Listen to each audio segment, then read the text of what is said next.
of the world? It is Wednesday. That means it's comic book day. Let me show you what I got this week. First up is Amazing Spider-Man issue number 2. From the cover, you would think that Spider-Man is taking on the Lizard, but no, he's taking on some other supervillains. Well, I don't really mean that he's taking them on. I mean, he's wiping the floor with all of them. But as for the Lizard, his alter ego, Dr. Curt Connors, has an inhibitor on the back of his head that keeps him in control. So the Lizard is kind of sort of a good guy. Although there's a huge shock at the end of this issue, which I'm very curious as to how that's going to be explained. Next up is Doomsday Clock, issue number 6. This series has been going on forever. It's not a bad series in any way, but still, it just feels like they're dragging it out. We get a background story on both the Mime and Marionette, and we get a bit more info on the whole Superman theory conspiracy thing, which is that the government is creating superheroes or supervillains to control. There's a character by the name of Typhoon that's in this issue, and he's promptly killed off as well by the comedian. We're halfway through this story, and nothing has really been answered as of yet. I mean, I do love seeing that the Joker is finally involved in everything, and I also love that the other supervillains or the other rogues are involved too. Fingers crossed in the next issue we're gonna have some major revelations. Mr. and Mrs. X issue number 1. Rogue and Gambit go on their honeymoon. As long as Rogue has her own inhibitor collar around her neck, her powers can be negated. So that obviously means lots and lots of sex. Unfortunately for them though, Kitty Pryde gives them a mission because they happen to be in space. Isn't that where everyone spends their honeymoon? They have to retrieve a package, which unfortunately the Shi'ar Imperial Guard is also after. But there's also a mysterious character that's gonna lend a hand in everything, who I don't want to mention who it is, but he does appear at the end of this issue.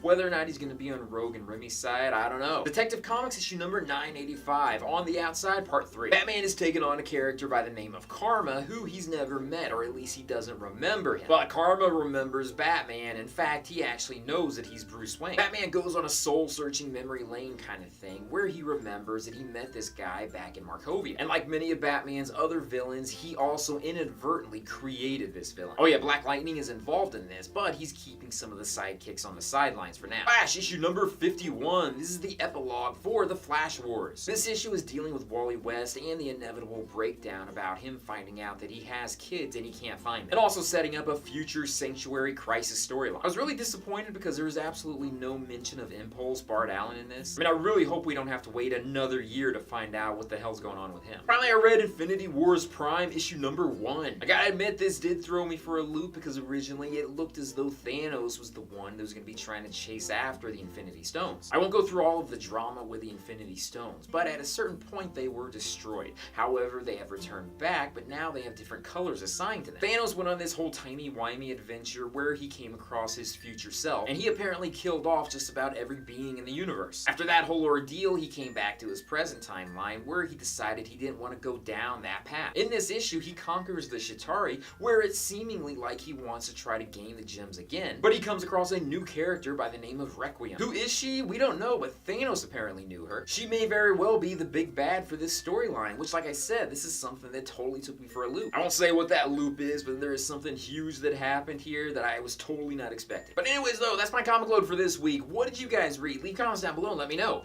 With that, thank you guys for watching me in this video. If you haven't done it yet, subscribe to my channel. If you like this video, hit that like button. Also put on that notification bell in case you guys want to see my future videos. Check out my Patreon site when you get a chance. Check out my social media sites, my websites, and everything else out there. Peace, love, and I'll stay in. I'll see you guys later.